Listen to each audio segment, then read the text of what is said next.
Ils l'ont enfermé. Mais ils ont libéré son esprit. Année 1940, États-Unis. Malcolm a grandi dans un monde qui voulait le briser dès l'enfance.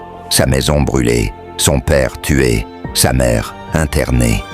Il devient un ado paumé, sans repère, jusqu'au jour où la prison l'attrape et le réveille. Enfermé pour vol, Malcolm est d'abord un homme en colère. Une colère qui gronde, sans mots pour l'exprimer. Il se bat, il hurle, il refuse. Mais dans le silence des murs, il découvre quelque chose de plus puissant que la violence, les livres. Chaque nuit, il lit. Chaque mot devient une arme, chaque page un miroir. Il réécrit le dictionnaire entier, lettre après lettre, juste pour apprendre. Ce n'est plus un détenu, c'est un guerrier de la connaissance.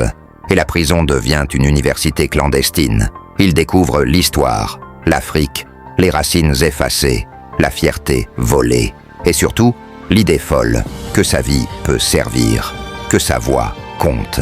Alors, il jette le masque, il se reconstruit, il devient Malcolm X.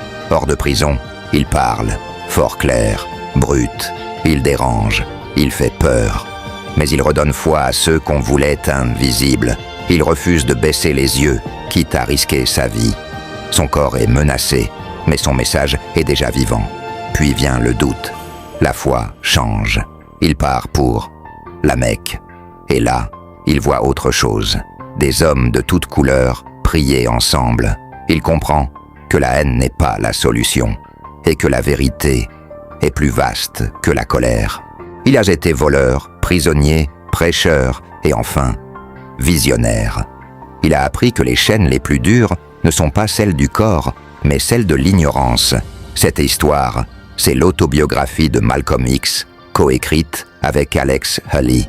Et toi, as-tu déjà lu quelque chose qui a changé ta manière de voir le monde? Dis-moi en commentaire ce qui t'a transformé.